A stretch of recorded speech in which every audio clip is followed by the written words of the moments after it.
Ciel bleu avec des nuages. En bas, un terrain de steppe avec de petites collines. Il y a une grande falaise. Une île flotte dans les airs, au milieu de laquelle se trouve une immense arène arrondie. Elle accueille les dames et les messieurs qui s'y rassemblent. Extérieurement, l'amphithéâtre a une belle apparence. Il comporte de nombreuses ouvertures en arc et des colonnes. Tout en haut, une structure arrondie se découpe sur le ciel et brille d'une lumière blanche. Une main gantée pointe dans sa direction. Un homme vêtu d'un costume noir classique s'adresse au public. Il parle fort dans le micro et commence la représentation. Ses pieds sont écartés de la largeur des épaules sur le carrelage de l'arène. Il fait une annonce et appelle à la rencontre de son rival terrestre qui persévère dans son objectif. À ce stade, il ne lui reste plus qu'un seul adversaire, qui sortira victorieux cette fois-ci. Un orque énorme et furieux s'attaque à l'épée épaisse de l'homme. Mais que s'est-il passé si vite? Pendant que le présentateur parlait, quelque chose s'est produit en un instant sur l'arme du combattant. L'homme s'agenouille et son épée est posée devant lui sur le sol. Et cette épée est brisée. Le féroce orque vert pousse un grand cri et attaque immédiatement l'homme. L'orque le frappe avec sa masse. Il n'y a presque plus rien qui puisse l'arrêter. Il a un corps très fort et musclé, et son œil gauche brille d'un rouge éclatant. Il semble que la fin soit proche. Un orque en haut, un humain en bas et sans son arme. Que peut faire cet homme face à ce monstre? Une lumière blanche et brillante jaillit de l'impact et traverse l'arène. C'est une collision d'une grande force. Il n'y a rien d'autre autour. À travers la brume blanche apparaît la main d'un homme qui saisit le bras de l'orque avec une arme et l'arrête. Il est de bonne humeur et rit beaucoup. C'est drôle, qui voudrait renoncer à une telle chose à volonté? Il a aussi un corps solide. Une patte énorme et fine d'un monstre noir apparaît derrière eux. Tous les spectateurs regardent avec intérêt. Bien que le chevalier ait une épée brisée derrière son dos dans une main, il frappe l'orque avec l'autre d'un coup puissant. L'orque tombe à la renverse. Bien que l'épée soit brisée, elle peut encore servir au combat dans des mains habiles. L'homme la manie avec force. Il frappe l'orque de son épée à la vitesse du vent, et sa tête tombe. De grandes éclaboussures du sang de l'ennemi apparaissent autour de lui. C'était un mouvement très puissant et spectaculaire de la part du chevalier musclé. Le présentateur du combat rit.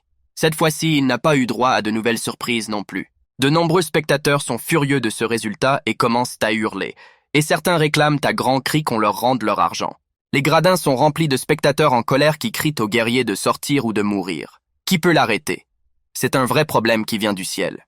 C'est un ancien chevalier du lion ailé, véritable fléau des démons verts et adversaire de la Légion des Abysses. Il s'appelle Damian. Son nom est crié bruyamment dans toute l'arène. Damian se tient debout, son casque enlevé de la tête et posé sur le sol. Knight s'énerve et les traite tous d'imbéciles sourds. C'est Nathan Mayer. L'homme baisse la main pour relever son casque, mais il semble que ce soit loin d'être fini. Il y a des nouvelles surprenantes pour tout le monde. Aujourd'hui, les organisateurs ont décidé d'offrir une surprise spéciale. La porte du mur sera soulevée. Cette fois-ci, il n'y aura pas de nouvelle mise, mais un nouveau jeu. Les gagnants recevront le triple du montant de leur mise. Ceux qui veulent récupérer leur argent n'en recevront que la moitié. Les organisateurs ont également besoin de vivre. Des cris d'indignation s'élèvent des tribunes. Ce n'est pas juste. Il faut leur donner une leçon. Les hôtes présentent la véritable fierté de leur stade. Il n'est en sécurité ni dans le ciel, ni dans l'eau. Mais sur Terre, cette créature est au sommet de la chaîne alimentaire. Sous la porte, tu peux voir une patte avec d'énormes griffes. L'hôte a le plaisir de vous présenter l'empereur Samuro. Il a une longue queue ascendante. C'est une bête énorme et féroce qui a ouvert grand ses mâchoires. Tout ce qui l'entoure pâlit en comparaison.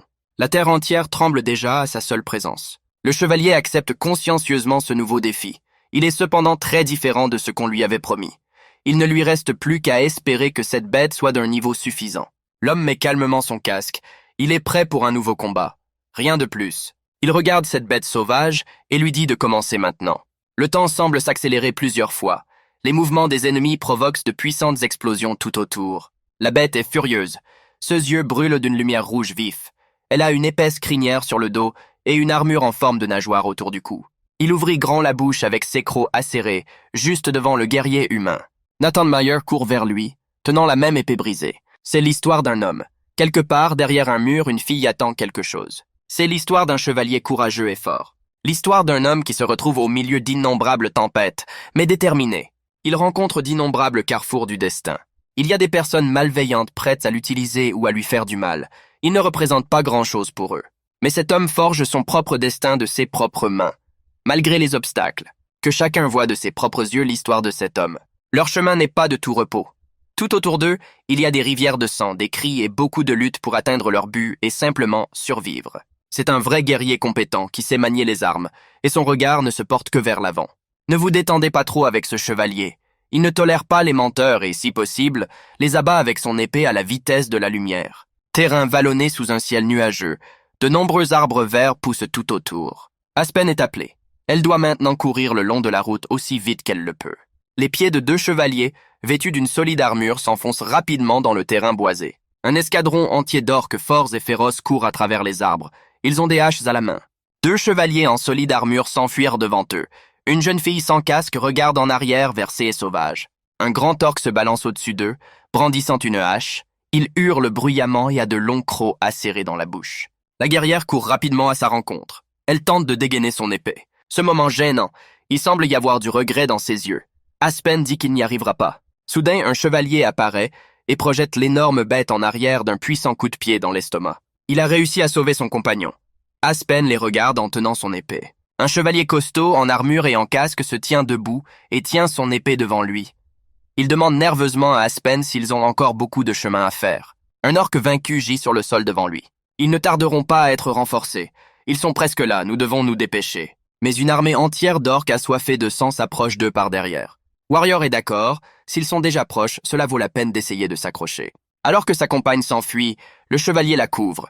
Il rengaine son épée et se bat seul contre tous. L'épée de ce guerrier est extrêmement tranchante, et il la manie si efficacement qu'il coupe les orques en 2.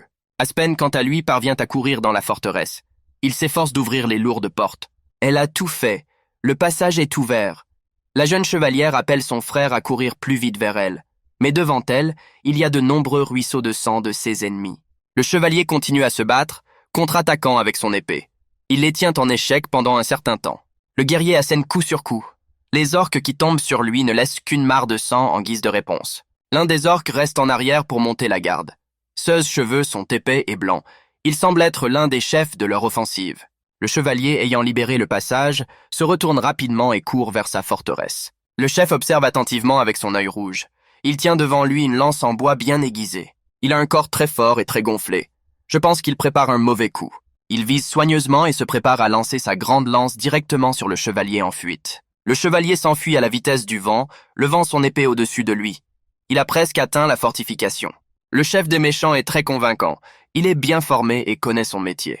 La lance acérée vola rapidement vers le guerrier en fuite. L'homme ne voit pas la lance juste derrière lui. Aura-t-il le temps d'esquiver? Le chevalier aux pieds couverts du sang de ses ennemis court aussi vite qu'il le peut, mais la lance se rapproche de plus en plus. Enfin, il regarde autour de lui, tenant sa fidèle épée près de sa tête. Il lui crie de s'éloigner. Il devrait être capable d'esquiver. Mais du sang apparaît près de sa tête. Qu'est-ce que c'est? C'est Aspen qui est venue à son secours. Elle ne pouvait pas rester sans rien faire et attendre que son ami soit battu. Elle le couvrit d'elle-même. Son armure était endommagée sur le côté. Mais elle est toujours en vie, et encore plus en colère. Elle fixe son ennemi sans détourner le regard. Derrière le chef à l'esprit sérieux se cachent de nombreux orques en colère. Ils veulent du sang. Nathan Meyer prend son fidèle Aspen sous le bras et lui demande de tenir encore un peu. Aspen est blessée, mais elle peut marcher. Elle regarde son partenaire. Heureusement qu'il est encore en un seul morceau. Les 2 chevaliers s'embrassent et se soutiennent mutuellement. Ils traversent cette bataille côte à côte. Les orques enragés courent également aussi vite qu'ils le peuvent. Ils sont belliqueux. Ils ne peuvent pas laisser ces chevaliers s'échapper. Le chef ordonne aux chevaliers de les rattraper et pointe dans leur direction son énorme masse en forme de crâne avec des pointes au bout. Les portes de la forteresse sont à moitié fermées. Une foule d'orques munis d'armes blanches tente d'entrer à temps. L'objectif d'une lorgnette, montrant une foule d'orques tentant de franchir les portes de la forteresse depuis le ciel. Un homme de forte corpulence est assis sur une chaise et réfléchit. Il voit cette confrontation avec des orques humanoïdes. 2 employés aux allures d'espionnes parviennent à trouver la cible et à en informer leur patron. Il rit à gorge déployée, juste ce qu'il faut. L'un des orques s'agrippa au rebord de la porte. Il fut le premier à atteindre le but. Mais il est frappé à la tête par un projectile sain qui déforme son visage. Le chef s'arrête un instant devant la forteresse. Il fixe ses yeux rouges. Qu'est-ce que c'était? Son soldat vaincu gît sur le sol devant lui. Il ne bouge plus. Devant la porte, on aperçoit la silhouette d'un chevalier. Il tient un énorme projectile sur son épaule. Une foule d'orques l'observe. Nathan revient les saluer avec sarcasme. Il leur fait part de son observation, à savoir que ces gens ne semblent rien savoir des vacances. Mais lui aussi. Derrière lui se trouvent les charges électriques du projectile. C'est lui qui était venu exprès pour payer aux salauds la dette qu'ils viennent d'envoyer. Les orques se jettent immédiatement sur le guerrier. Le chevalier s'appuie lourdement sur le sol et lance un projectile.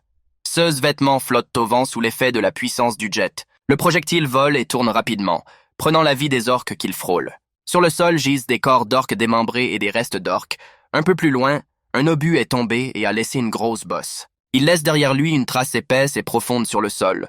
Tous ceux qui se trouvaient à proximité n'ont pas été laissés en vie. Les orques restants restent bouche bée, confus. De nombreuses étincelles blanches jaillissent autour d'eux. Les mains d'un monsieur derrière une porte en bois fermée. Aspen s'assoit, blessé, le dos contre le mur. Elle sourit et demande à son partenaire s'il va lui lancer autre chose. Elle le nargue, le traitant de bâtard malade. Le monsieur l'interrompt. « Vous feriez mieux de ne pas parler ou vous allez aggraver les choses. » Mon partenaire a eu une assez bonne idée. Elle est blessée et a l'air un peu déprimée. Nathan devine ce qu'il veut dire. Alors il ferait mieux de se taire maintenant. Il sourit et dit d'un air rêveur. « Et si nous nous retirions d'abord vers quelqu'un qui peut encore bouger ?» Le frère refuse immédiatement. Ses oreilles saignent-elles? Il dit non, donc non. Ses mains sont sur la porte. Aspen continue d'insister. C'est un ordre. Si elle n'aime pas ça, elle aurait dû commencer avant elle. À ce moment-là, une grande lame de hache s'écrase au centre du but. Meyer tente de contenir la pression du mieux qu'il peut. Le visage d'un orque en colère émerge du trou percé. Il les avait trouvés après tout. Un chevalier dans sa puissante armure se tient fermement devant la porte. La lumière du soleil lui tombe dessus. Il déclare qu'il ne fuira pas. Il a également fait une suggestion. Ce monsieur est toujours aussi déterminé. Sur sa tête, il porte un solide casque de fer avec des traces de sang. Un de ses yeux brille d'étincelles. Cette bataille est destinée à devenir légendaire.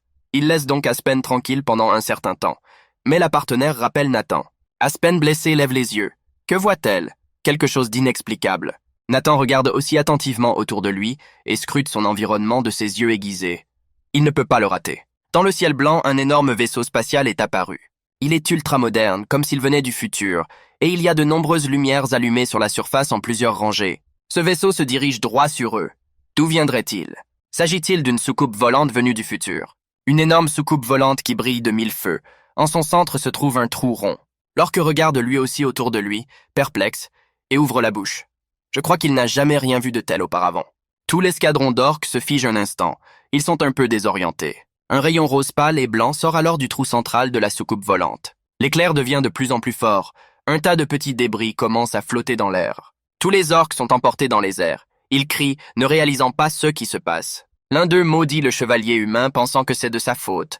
Il ne se rend pas compte du type de magie dont il s'agit. Tout le quartier commence à se fissurer et à se déchirer. Les murs de la fortification sont également entraînés quelque part.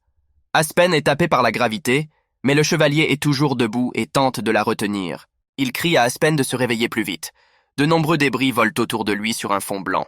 Meyer enfonce la pointe de son épée dans le sol, essayant de se stabiliser.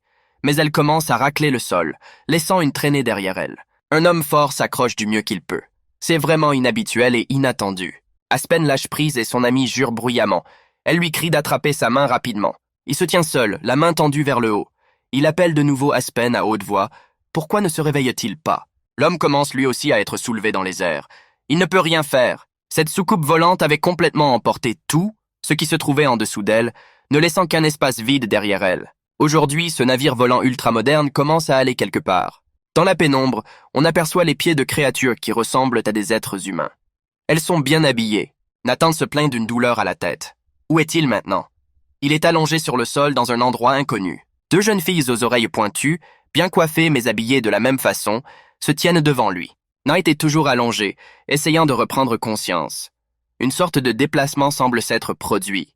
Il est étonné. Ce sont des elfes. Comment est-ce possible? L'homme lève la tête. Il se rend compte que cette espèce d'elfe est différente de celle dont le guerrier a déjà entendu parler. Ce n'est pas possible. Ses mains sont enchaînées. Et il voit devant lui l'un des elfes tenant ce qui semble être un bâton avec une pierre magique. Soudain, un support métallique est placé derrière son cou, l'empêchant de partir. Il veut comprendre ce qui se passe. Il a une corde d'esclave autour du cou et une sorte d'arme magique devant lui. Le bâton est touché et appliqué directement sur Nathan, qui ressent une terrible douleur. La pierre incandescente semble le cautériser. Il est allongé sur le sol comme s'il était mort. De la fumée s'en échappe. Ils ont pêché du poisson frais. La deuxième fille répond que si le guerrier veut continuer à vivre, il doit les achever tous au plus vite. Nathan reste immobile sur le sol à l'intérieur du cercle. Quelle situation embarrassante pour lui, soudain. Les elfes parlent entre eux. L'un d'entre eux lui a-t-il donné des conseils? Peut-être ont-ils aussi parié sur lui. Il ne lui a rien dit. Il lui a juste dit ce qu'il dit habituellement à tout le monde. Le chevalier est penché et essaie de rassembler ses pensées. Il porte toujours son solide casque sur la tête. En haut de la pièce, Les portes commencent à s'ouvrir et une lumière blanche passe par l'ouverture. Qu'est-ce qui se passe ici? On dirait qu'il est soulevé quelque part. Est-ce une sorte d'expérience? Une voix forte annonce que de nouveaux guerriers et leurs victimes sont arrivés dans l'arène. En arrière-plan, on aperçoit les tribunes, entièrement remplies de monde. Le chevalier apparaît devant une structure avec des tours et des drapeaux suspendus. L'ambiance est chaude ici. Il semble que quelque chose se prépare ici. Derrière les gradins, des elfes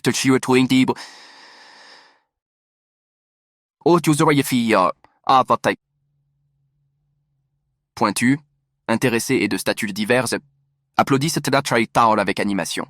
C'est la première fois qu'ils voient un tel homme. Ils pensent que l'homme a l'air faible.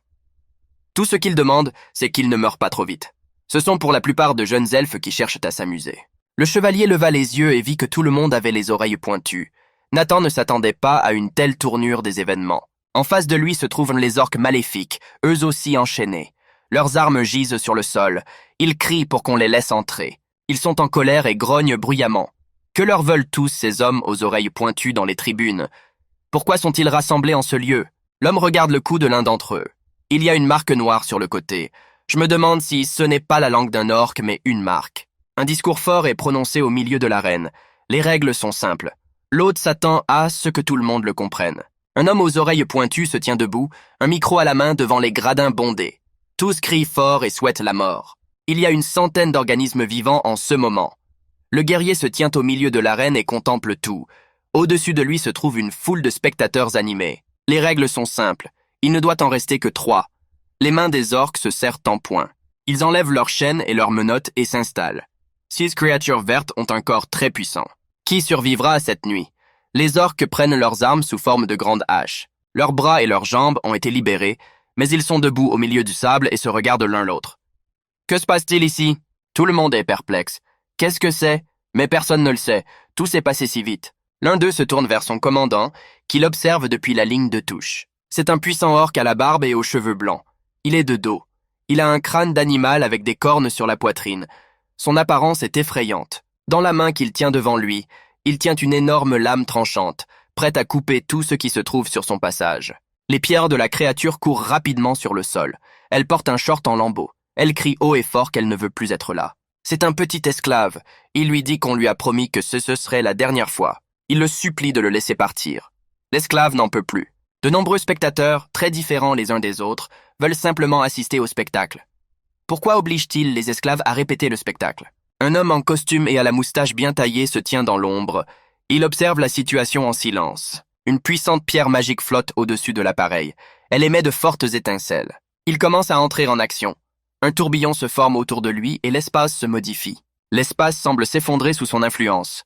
Il s'agit d'un énorme rayon lumineux, dont l'influence est puissante. Capturez un groupe de créatures hurlant de terreur. Sous votre influence, elles commencent à disparaître. Mon Dieu, et pourquoi ont-ils agi ainsi? L'esclave constate qu'au lieu d'un groupe de créatures vivantes, l'endroit n'est plus que grosses bosses et tas de cendres. Si les créatures de l'arène ne veulent pas se battre, elles peuvent le dire à tout moment. Le lanceur de visage bleu ciel est toujours prêt. L'esclave crie fort et désespérément. Il a les larmes aux yeux. Il pleure sur la poitrine du chevalier suppliant qu'on le sauve. Il ne veut pas mourir, mais il veut que le chevalier l'aide à rentrer chez lui. L'esclave s'est figé, comme si quelque chose l'avait frappé. Le solide gentleman ne comprend pas non plus la situation qui s'est créée, mais ce n'est pas le moment de se relâcher. Les mains de l'homme sont posées sur la poitrine de Nathan, mais soudain, une hache s'abat sur son dos. Le sang gicle sur son dos. Le monsieur est légèrement embroché. Qu'est-ce que c'était? Il regarde avec sa pupille blanche. C'est l'orque vert qui se réjouit. Il a laissé tomber la hache, il vise bien. Il serre le poing et ouvre grand la bouche avec d'énormes crocs acérés. Tes frères l'ont entendu aussi, n'est-ce pas? Ils n'ont qu'à faire pourquoi ils sont vraiment doués. Ils sont faits pour ça. Ils se retrouvent devant les tribunes. C'est l'occasion de faire leurs preuves. Les orques eux-mêmes sont toujours prêts pour ce genre de choses. On leur demande de faire ce qu'ils font déjà. Le commandant se tient à l'arrière et observe son escadron enthousiaste. Il n'a pas l'air de s'en préoccuper non plus. Le chevalier est seul au milieu de tout cela. C'est un véritable défi pour lui. L'esclave crie fort, supplie d'être sauvé et s'enfuit rapidement. Mais l'orque maléfique la rattrape immédiatement et lui assène un coup mortel à la poitrine. Les orques rient aux éclats et frappent de leurs haches tous ceux qui se mettent en travers de leur chemin. Les esclaves affaiblis supplient qu'on les laisse tranquilles. Sur la tête de l'un d'entre eux, un orque a frappé de son gros pied et gît gelé sur le sol. L'homme examine la situation dans son ensemble. Il arrive à la conclusion qu'ils deviennent de plus en plus violents. Un enfant en larmes repose dans ses bras. Il le regarde fixement. La scène est très triste. Le monsieur le regarde. Il réfléchit à la situation. L'enfant ferme les yeux. Il meurt dans les bras du guerrier. Celui-ci lâche la tête du jeune esclave. Les orques se trouvaient maintenant face à ce chevalier casqué assis sur le sol. Une autre proie facile pour eux. L'un des orques le reconnaîtra, car il s'agit du même humain que celui qu'ils poursuivent. C'est vrai, l'orque est venu ici après avoir poursuivi cet homme et une autre femme. Il regarde Nathan d'un air menaçant. L'homme casqué est toujours assis sur le sol. Les orques se tiennent fièrement au-dessus de lui, armes à la main. Ils se tournent enfin vers lui. Est-il prêt à les affronter? L'homme surveille de près ces monstres. Vérifiez-le avec eux. Ces monstres vont faire quelque chose qu'ils savent faire, n'est-ce pas? N'est-ce pas? Il se tient légèrement accroupi, les mains baissées, elles sont enchaînées. Ensuite, il fera de même. Nathan Mayer se lève. Il a un corps solidement bâti et entraîné. Il est descendu et a joint ses mains, elles sont gantées et une chaîne est suspendue en dessous d'elles. Il ne faut pas longtemps pour que des orques assoiffés de sang attaquent les humains. Leur but est de tuer. Un orque chauve et musclé s'avance vers l'homme. Sa bouche montre des crocs acérés. Il tend brusquement la main pour attraper Meyer, qui reste là, comme s'il attendait délibérément quelque chose. Soudain, il tend les bras vers les côtés avec force et brise la chaîne. Chaque instant compte. Il appuie fortement sur le sol avec son pied, qui est doté d'une solide armure. Des fissures apparaissent sur le sol. Le chevalier se balance comme à la vitesse de la lumière. Et des éclairs apparaissent autour de son poing. Il frappe l'orque d'un coup de poing juste sous la mâchoire. L'orque est perdu. Il y a de fortes rafales de vent autour du cou. Le monstre vert est beaucoup plus grand que l'homme. Mais son coup de poing l'envoie voler. Nathan était capable de faire face à ce démon, même sans son épée derrière lui.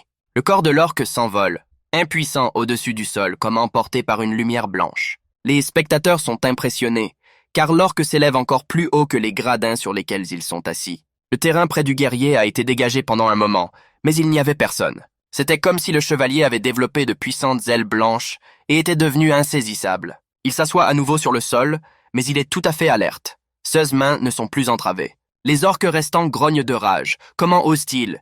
Il n'y en a qu'un. Que peut leur faire cet humain? Le chevalier s'élance rapidement vers l'offensive. Sa cape flotte derrière lui. Le guerrier casqué a dégainé son épée et la tient dans ses mains. Il est en position de combat. Nathan frappe le cou de l'orque d'où jaillit une grande quantité de sang.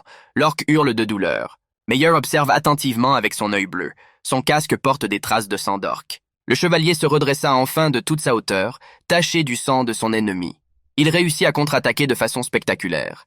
Les restes du corps du monstre vert étaient éparpillés sur le sol près du guerrier. Soudain, un grand orque à crocs se faufile dans le dos du Meyer qui vient de se battre. Il entoure la tête de l'homme casqué de ses bras énormes. Pendant une seconde, Nathan semble surpris. Ce monstre est 5 fois plus grand que le chevalier. Satisfait, il tient fermement la tête de Nathan sans la lâcher. L'orque soulève le guerrier dans les airs. Celui-ci n'a pas eu le temps de dégainer son épée. Et de ses mains, il tente de s'agripper au bras de l'orque rieur. Mais bien que le chevalier soit beaucoup plus petit en taille, sa force est extrêmement élevée. Il saisit fermement le poignet de son insidieux adversaire. Au prix d'un saut périlleux dans les airs, il se retrouve au sommet, agrippant les poignets de l'orque. Nathan frappe la tête de l'orque avec sa propre tête. Il est affalé sur le sol, créant une énorme bosse avec des fissures dans l'orque. Le chevalier est extrêmement fort, et on dirait qu'il n'a même pas eu le temps de se fatiguer. Il regarde droit devant lui. Qui sera le prochain? Les spectateurs continuent d'observer avec intérêt tout ce qui se passe. Quel beau spectacle. L'homme est debout, les jambes écartées, en alerte. Sa cape est couverte de sang. L'orque suivant court vers lui. Et puis il y en a un autre. Ils ont tous la même taille énorme. Ils semblent de plus en plus en colère. Le chevalier se lève du sol et bondit vers les assaillants. Il ne reste que des étincelles sous lui. La hache tranchante de l'orque vole dans les airs. Il l'a lâchée après avoir heurté le guerrier. Nathan entoure le corps de son ennemi de ses bras et le fait rouler au sol. Il ne peut rien faire et s'écroule simplement sur le sol. Les spectateurs attentifs sont choqués. Ils ne s'attendaient pas à voir cela aujourd'hui. Les fans regardent la scène bouche bée. Le chevalier continue à se battre avec acharnement, comme un féroce prédateur. Il frappe avec ses mains qui sont couvertes de sang. Il marche alors sur la tête d'un autre orque et l'écrase. Le vainqueur ensanglanté a pris une position fière et a montré son majeur à tout le monde. Que personne n'ose sous-estimer le chevalier au lion ailé de l'Alliance humaine. Il n'est pas le seul, il ne faut jamais rabaisser quelqu'un. Une pom-pom girl aux oreilles pointues a à peine eu le temps de se couvrir la bouche d'étonnement. Ses yeux s'illuminent. Une autre pom-pom girl est assise à côté de son énorme agent de sécurité masqué. Elle mange du pop-corn et regarde le stade sans détourner le regard. Le sous-capitaine orque demande avec un sourire en coin si je dois aller m'occuper de ceux parvenus. Mais le chef lui répond d'attendre pour le moment.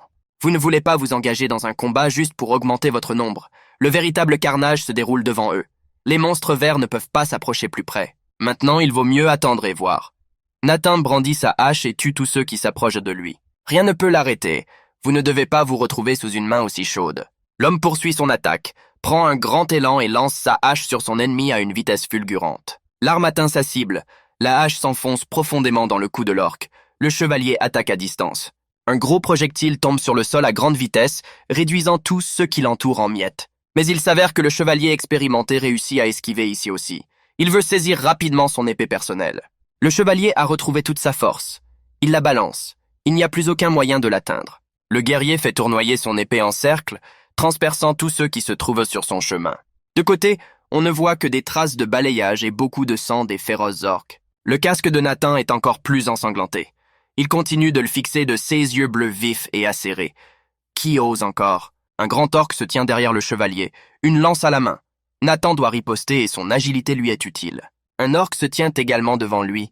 Ils entourent l'homme fort. Le monstre vert à l'arrière n'hésite pas à porter un coup fatal à Nathan. Il est également très rapide. Mais le guerrier lève son épée et esquive l'attaque de côté. Seules les étincelles du choc de leurs armes froides restent visibles. La lance est maintenant enfoncée profondément dans la poitrine de l'orque, autour duquel tout se brouille. Nathan donne le coup suivant avec son épée, qui porte une trace de sang. La tête coupée d'un orque tué reste détachée du corps alors qu'elle vole dans les airs. Chaque coup d'épée du chevalier s'avère fatal. Derrière lui, il ne reste plus que le corps sans tête d'un orque qui crache du sang. Rien ne semble pouvoir résister à de tels coups et à un maniement aussi habile de l'épée. La tête d'un orque tué gît sur le sol aux pieds de son compagnon. Quelle horreur pour ces sauvages. Le sous-commandant voit tout ce qui se passe. Il ne peut plus laisser faire. Le commandant est également perplexe. Il semble qu'il n'ait jamais rien rencontré de tel auparavant. Le capitaine Orc croisa les bras sur sa poitrine. Que faire maintenant? Cela nécessiterait une approche différente. Le chevalier s'approche d'eux. Il pose le pied sur le sol taché du sang des orques. Nathan se lève, se redresse et rassemble ses forces. Une légère fumée bleue l'entoure. Il ne porte pas d'armure, mais un t-shirt noir léger et ajusté. Mais on voit que l'homme est en pleine forme. Le guerrier se lève et rengaine son épée sanglante. Elle est parfaitement aiguisée et brillante. L'épée tranchante de Nathan est pointée directement sur les 3 principaux orques qui se tiennent côte à côte. Le chevalier semble reconnaître l'un d'entre eux. Le chef orc affiche un visage confus. Il sourit d'un air sanguinaire. L'homme se tourne vers lui. C'est lui qui leur a lancé cette chose lorsque le guerrier est entré dans la forteresse avec son ami. Le commandant manifeste son intérêt et sa surprise. Il dit qu'il a remarqué que les gens sont également doués pour cela. Et ils aiment aussi les batailles. Le guerrier reste ferme et tient son épée devant l'orque. Pourquoi ces races de guerriers sont-elles si bavardes? Il le regarde droit dans les yeux et lui dit d'en finir. Venez vite. Vous voyez que le chef orc n'est plus tout jeune, même s'il est toujours en pleine forme. Il s'arrête un instant. Le commandant éclate de rire.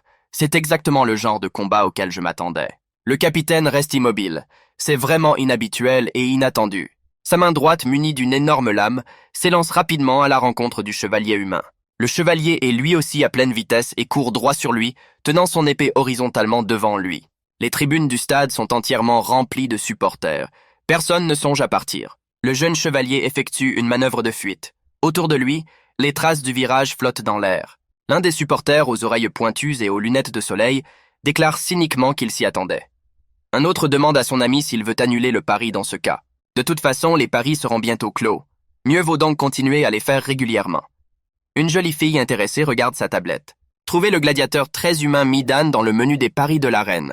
Une petite fenêtre apparaît sur l'écran. La jeune fille confirme son choix de pari pour Midan. Les gradins sont complètement remplis. Tous les supporters se sont levés de leur siège, certains ont levé la main. Ils suivent activement le combat. Un orc armé d'une lame attaque le guerrier, qui parvient à se relever et à se couvrir de son épée. L'homme tombe à genoux. L'orc a réussi à faire tomber Nathan. Il est maintenant au sol. Le monstre vert est dans une position avantageuse et continue d'attaquer. L'homme tombe au sol. Le plus important maintenant est d'esquiver la lame de l'orc. Il s'allonge sur le sol et regarde autour de lui. Une énorme lame tranchante se trouve juste au-dessus de lui. Un orc impitoyable avec des cornes sur le dos prend un élan et esquive. C'est peut-être la fin du combat. Mais Nathan réussit à esquiver. Son agilité et sa rapidité l'aident. Le coup se rapproche, mais ne l'atteint pas. Monster s'est contrarié par la décision. La victoire était proche. Maintenant, il doit esquiver seul. Une jeune fille est assise sur le podium et les observe attentivement d'en haut. C'est assez excitant. On ne peut pas rater ce genre d'habileté. Ce lutteur n'est pas mauvais. En effet, les gens sont toujours les plus mal notés. Il rit à gorge déployée et leur jette des détritus. Une belle fille à la mode aborde son jeune frère de manière ludique et lui demande des conseils. Pensez-vous que l'un ou l'autre deviendra son adversaire à l'avenir? On pouvait voir qu'elle avait confiance en elle et en ses capacités. Ses yeux s'illuminent d'une lumière rouge. Mais son énorme frère casqué n'y voit aucun inconvénient. Il a aussi des oreilles pointues, mais un corps puissant. Son œil est rouge, il se dit « L'essentiel c'est qu'il ait confiance en ses capacités. L'essentiel c'est qu'il a confiance en ses capacités. Quel homme peut rivaliser avec lui? Meilleur a un œil bleu, il a un regard tenace et fort, il regarde vers l'avant et seulement vers la victoire. Il admet que c'était un peu plus problématique qu'avant. Il donne un coup d'épée à son adversaire, qui allait à présent. Une nouvelle victoire en douceur et à la vitesse de l'éclair. Le reste de l'équipe d'orques se fige dans l'incompréhension. Ils n'en croient pas leurs yeux. Le capitaine est également silencieux. Que faire ensuite? Cet homme était vraiment fort. Le corps de l'orque morgit sur le sol dans son propre sang. Mais ce n'est pas suffisant. Nathan va de l'avant. Après tout, ce guerrier n'en a pas encore fini. Son œil gauche brille d'une lumière bleue intense. L'assistant capitaine mort est loin. Les sables ont emporté l'un des plus puissants frères orques. Devant le guerrier se trouvent les 3 orques restants. Au milieu se trouve leur chef. Il l'a senti, ce chevalier est vraiment une personne inhabituelle. Il lui tend la main et l'invite à rejoindre son équipe. Le capitaine lui promet qu'ensemble, ils atteindront le sommet. Dans les tribunes, les spectateurs crient fort. Ils ne veulent pas de trêve. Qu'ils se battent. Plus de discussion. Le commandant orque l'ignore. Il dit simplement de regarder ces barbares non civilisés. Nathan s'arrête un instant et écoute. Que se passe-t-il ici? Cet homme est un chevalier et il est un commandant de légion. Ils se complètent parfaitement. En les unissant, on peut faire beaucoup. Et ces fanatiques aux longues oreilles ne trouveront jamais la paix dans leurs yeux. Qu'en dira le glorieux chevalier? Le redoutable chevalier reste la tête baissée, comme ce capitaine orque parle à l'improviste. Le guerrier exprime son incompréhension. Les orques flanchent-ils autant lorsqu'ils cessent de dominer? Est-il vraiment si malade? Le chevalier se prit la tête d'une main et s'inclina légèrement. Ces nains pervers et leurs goûts étranges ne l'intéressaient pas du tout. Il n'est là que pour retrouver Aspen, et rien d'autre n'intéresse cet homme dans cet endroit. Le capitaine sourit, quel talent à gâcher. Il se précipite immédiatement sur le chevalier, espérant le frapper au bon moment. Mais Nathan parvient à tirer son épée à temps. Ils s'affrontent de près, l'arme d'un orque contre l'épée d'un chevalier. À cette époque, il y avait de grandes portes en briques dans le sable. Un bruit étrange provient de la porte, qui commence à s'ouvrir lentement. L'obscurité régnait au-delà de la porte, et rien n'était visible, si ce n'est l'horrible et énorme tête d'un monstre. Les orques le regardèrent avec crainte, ne réalisant pas ce qu'ils feraient si la bête sortait. La bête se précipita dans l'arène, ouvrit ses mâchoires et rugit bruyamment. Les spectateurs ont attendu trop longtemps son apparition. Le monstre était l'éternelle mascotte de leur stade, Yebouni. Son départ a été solennellement annoncé par le speaker. Nathan demanda au capitaine surpris ce que c'était. Il ne semblait pas savoir à quel genre de monstre ils avaient affaire. Pendant qu'ils discutaient, le monstre avait déjà complètement dominé l'arène, dévorant vicieusement l'orque, la bouche couverte de sang. Yebouni avala l'orque avec facilité. Il faisait des bruits horribles. Il ne semblait pas avoir assez à faire. À ce moment-là, le monstre remarqua la nouvelle victime. Il la regarda d'un air chassé. Yebouni tourna son regard vers les participants, les yeux du monstre brillant d'une lueur jaune. La bête s'est approchée, a déployé ses ailes et s'est mise à dévorer voracement une autre personne.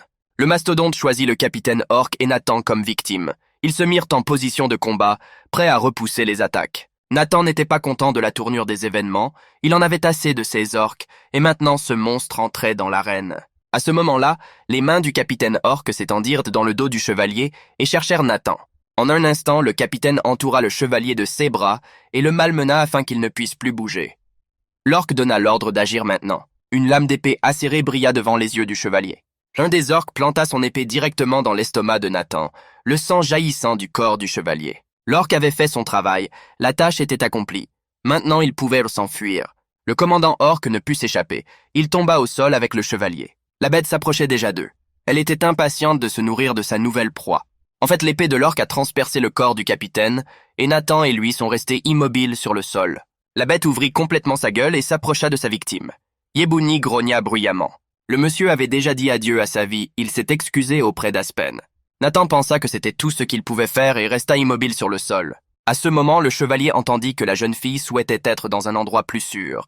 Le chevalier ouvrit les yeux et vit quelqu'un entrer dans l'arène à grandes enjambées. La bête était prête à attaquer Nathan et ouvrit férocement ses mâchoires. Le chevalier remarqua qu'un autre homme semblait être entré dans l'arène. Il s'agissait d'une jeune fille aux cheveux roux, Aspen. Elle tenait une épée dans ses mains et se tenait fièrement devant le monstre. La jeune fille a attaché ses cheveux avec un ruban et a dit que le monsieur était bien fait. Nathan leva la tête, surpris. Il ne s'attendait pas à voir son ami dans l'arène. Aspen se retourne et regarde le gentleman en souriant gentiment. La jeune fille a déclaré qu'il semblait que le moment était venu pour la deuxième aile de venir à la rescousse. Il tira son épée du fourreau et se mit en position de combat pour maîtriser le monstre. Dans l'arène, la véritable bataille féroce entre le mastodonte et Aspen se poursuit. Le monstre tourna son attention vers Aspen et ouvrit ses mâchoires, prêt à avaler la jeune fille tout entière. L'homme qui saignait a crié à la fille d'attendre et lui a demandé ce qu'elle faisait. Aspen répond qu'il ne sait pas si leurs actions les sauveront maintenant ou les conduiront à une mort certaine. Aspen ferma les yeux et dit que si Nathan voulait survivre, il devait rester en vie. La jeune fille demanda, lorsque le chevalier revint dans son monde, de ne pas l'oublier. Il tenait son épée avec assurance et se préparait à combattre Yebouni. Le monstre était enragé. Il se dirigea vivement vers la jeune fille pour l'attaquer. Yebouni ouvrit sa bouche sanglante, impatient de se nourrir de sa nouvelle proie. Aspen se plaça directement devant la gueule du monstre, sans la moindre crainte, en pointant son épée vers lui. Le présentateur annonce qu'un autre homme est apparu dans l'arène comme une comète. Le monstre se rapproche de plus en plus de la fille. Aspen bougea brusquement et se leva du sol. Il avait un plan pour s'occuper du monstre. La jeune fille s'est jetée directement dans la gueule du monstre. J'allais le frapper à l'endroit le plus exposé. Aspen tordit son épée en volume et la balança avec force sur le museau du monstre. Il a ensuite couru à grande vitesse sur le corps du monstre et lui a porté un autre coup. La jeune fille donna un coup de pied dans la colonne vertébrale de Yebouni. Ce coup aurait dû sérieusement endommager le monstre. Aspen se déplaçait si vite que seul le balayage de son épée était visible autour de lui. La jeune fille a utilisé un couteau pour se battre. Sa technique s'appelait la coupe de la pleine lune. La fille a atterri sur le sol. Le public a vraiment aimé Aspen, l'a encouragée et était prêt à parier sur elle. Aspen n'était pas contente de son cadeau. Elle avait l'impression que la fille ne l'avait pas frappée aussi profondément. Ses doutes s'avérèrent exacts, le monstre était toujours debout, ses blessures n'étaient pas graves. La mâchoire d'Aspen tomba.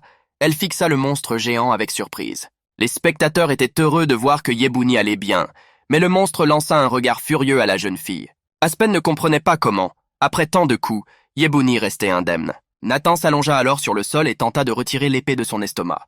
Il arracha l'épée d'un mouvement sec de la main. Le type hurla d'une douleur immense. Une giclée de sang jaillit de l'estomac du chevalier, qui jeta son épée au sol. Nathan souffrait tellement qu'il ne pouvait même pas se relever de ses genoux. L'homme essayait de se ressaisir. À cet instant, le chevalier se souvint de la blessure d'Aspen dans cette bataille. Il se souvient également des paroles héroïques qu'il a prononcées, alors que la jeune fille blessée était assise, sans espoir. Nathan trouva la force de se lever, il se dit que ce n'était pas le moment de s'apitoyer sur son sort. Commence à l'encre tandis que Yebouni s'élançait vers elle.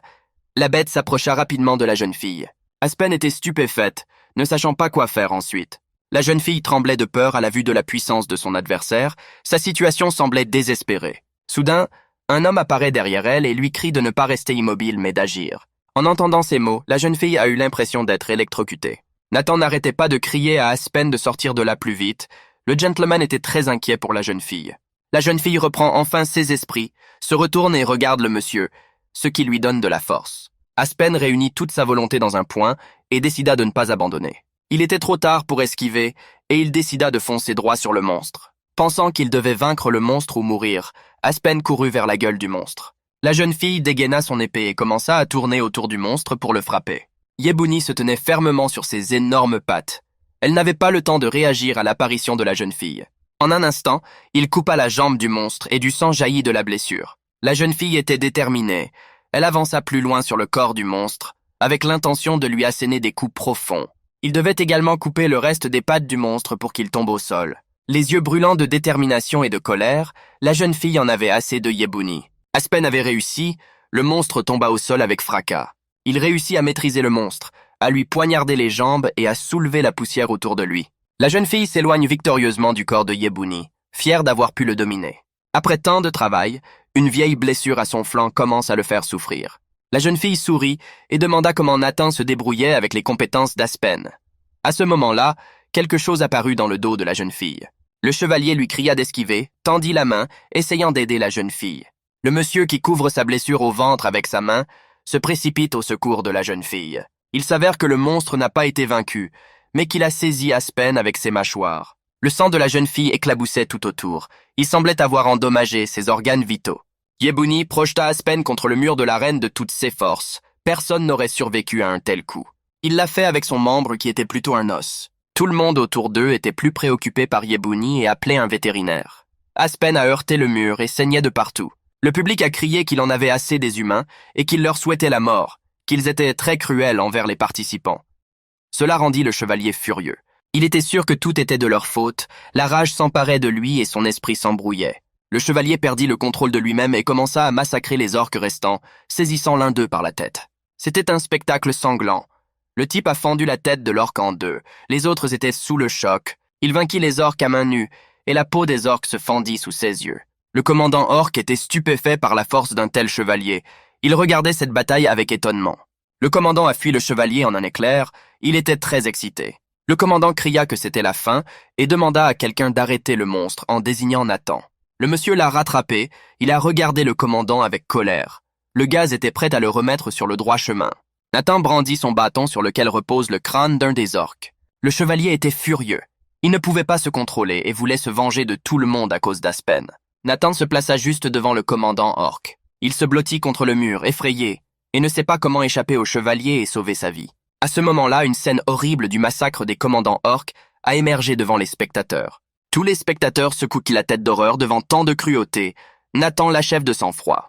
L'une des filles semble s'amuser à observer les actions du gentleman. À ce moment-là, la pom-pom girl avec l'agent de sécurité s'est extasiée devant une telle cruauté, a sauté de son siège et a parcouru l'arène du regard avec joie.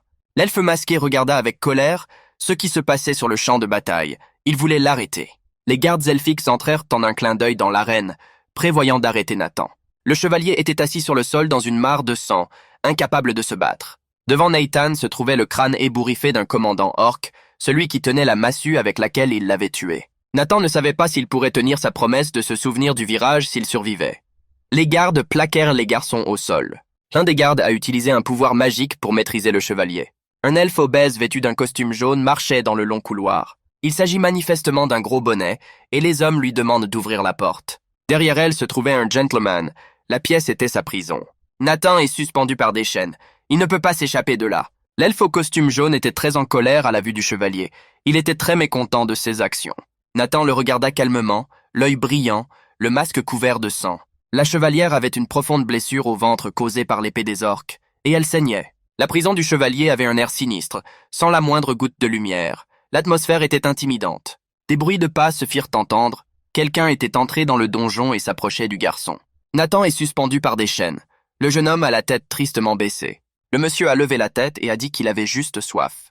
Le gros homme se trouvait avec lui dans la pièce et lui demanda d'un ton furieux s'il savait ce qu'il avait fait. L'homme le gifle.